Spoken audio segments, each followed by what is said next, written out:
گزرا ہوا وقت، اپنے گزرے ہوئے وقت کو بھی کبھی کبھی یاد کرنا چاہیے. اس سے آدمی کی جو طبیعت ہے ٹھیک رہتی ہے، راستے بھی ٹھیک رہتے ہیں. آدمی جب غلط راستوں پہ چلتا ہے تو وہ اس وقت بچتا ہے جب اپنی سابقہ زندگی کو دیکھے کہ میں پہلے کیا تھا، اب میں کیا ہوں. اس سے دیکھیے حضرت عمر نے یہ بات سکھائی ہے. فرمایا مجھے وہ پرانا وقت یاد آ گیا اس لیے رو رہا ہوں. وقت کیا یاد آیا؟ کہا جب تک میں نے حضور کا کلمہ نہیں پڑھا تھا، ایمان نہیں لایا تھا، حضور کے ساتھ جڑا نہیں تھا، حضور کے ساتھ جڑا نہیں تھا، تو میرے والد مجھے جھڑکتے تھے.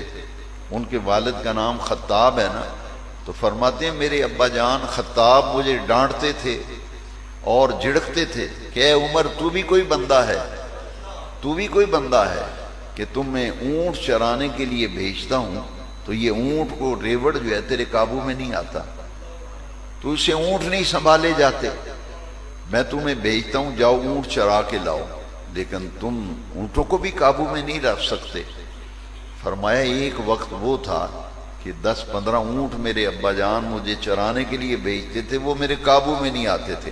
ایک اونٹ کو قابو کرتا تھا، دوسرا بھاگ جاتا تھا، اس کو پکڑتا تھا، تیسرا بھاگتا تھا.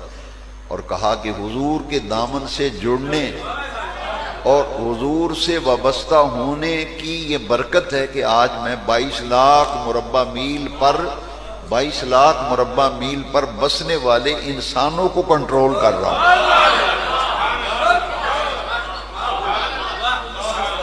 ایک زمانے میں اونٹ کنٹرول میں نہیں ہوتے تھے، آج 22 لاکھ مربع میل کا حکمران ہوں اور ان لوگوں کو کنٹرول کر رہا ہوں.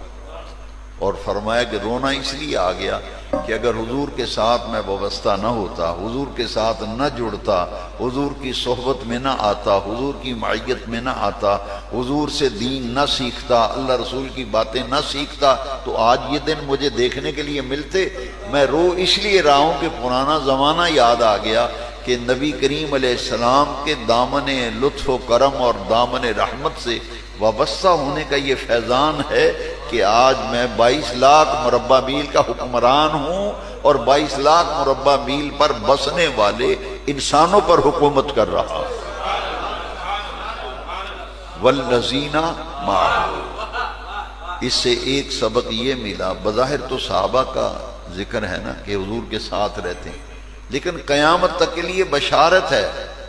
ہاں، ہر اس ایمان والے کے لیے بشارت ہے جو طریقے نبوی سے جڑ جائے، نبی پاک کے طریقوں سے جڑ جائے اور حضور کے مبارک طریقوں کو اپنی زندگی میں لائے، حضور کے مبارک طریقوں کو اپنی زندگی میں لائے. اور جب حضور کے طریقوں کو اپنی زندگی میں لائے گا، حضور کے طریقوں پہ چلے گا، ہے جی، تو پھر دیکھیے اس کا چال چلن ٹھیک ہوگا، اس کا چال چلن ٹھیک ہوگا. اور وہ اس لیے ٹھیک ہوگا کہ وہ نبی کریم علیہ السلام سے جڑ گیا ہے، حضور کے طریقے کو سوچتا ہے کہ اس معاملے میں حضور کا کیا طریقہ تھا.